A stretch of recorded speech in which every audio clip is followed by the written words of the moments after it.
পেলাম নতুন জীবন স্বাধীনতা সংগ্রামেতে কত শহীদান হিন্দু মুসলিম জৈন শিখ ছিল খ্রিস্টান জানাই সালাম ও শহীদান জানাই সালাম ও শহীদান তোমরা মহান আজ খুশির সগান পেলাম নতুন জীবন স্বাধীনতা সংগ্রামেতে কত শহীদান হিন্দু মুসলিম জৈন শিখ ছিল খ্রিস্টান জানাই সালাম ও শহীদান জানাই সালাম ও শহীদান তোমরা মহান স্বাধীনতা সংগ্রামেতে আছে গো অবদান হাজারে হাজারে মুসলিম যুবকের হারিয়েছে কত প্রাণ ইতিহাসের পাতায় পাতায় পায়নি যার সুনাম আবিদ হাসান শাহনওয়াজ মাহমুদুল্লাহ হাসান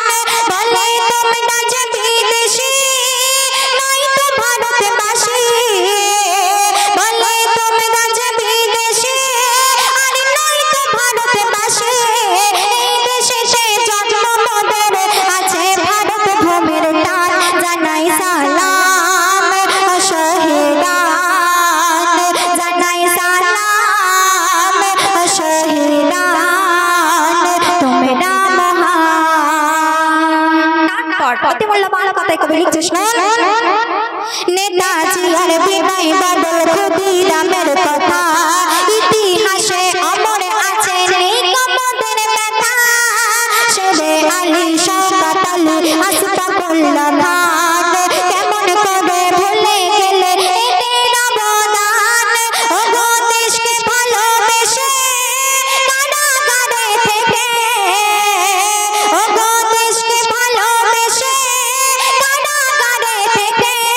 ফাঁসির মঞ্চে জীবন দিল কত মুসলমান জানাই সালাম ও শহীদান জানাই সালাম ও শহীদান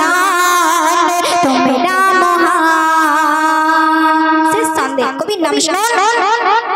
অত্যাচারী ব্রিটিশ সেনা করতো এদেশ শাসন অত্যাচারী ব্রিটিশ সেনা করতো এদেশ শাসন কৃতদাসের জীবন হবে মুক্তি পেল প্রাণ এই দেশেতে জন্ম মোদের আমরা ভারতবাসী ভিন্ন জাতি ভিন্ন ভাষা বলে আদিবাসী শোনো আবুল কালাম আজাদ তোমায় জানাই গো জিন্দাবাদ শোনো আবুল কালাম আজাদ তোমায় জানাই গো জিন্দাবাদ কবি সাবির বীর সেনাদের করে তাই সম্মান জানাই সালাম ও শহীদান জানাই সালাম ও শহীদান তোমরা মহান আজ খুশির সগান পেলাম নতুন জীবন স্বাধীনতা সংগ্রামেতে কত শহীদান হিন্দু মুসলিম জৈন শিখ ছিল খ্রিস্টান জানাই সালাম ও শহীদান জানাই সালাম ও শহীদান তোমরা মহান শুনলে স্বাধীনতা দিবস উপলক্ষে দেখো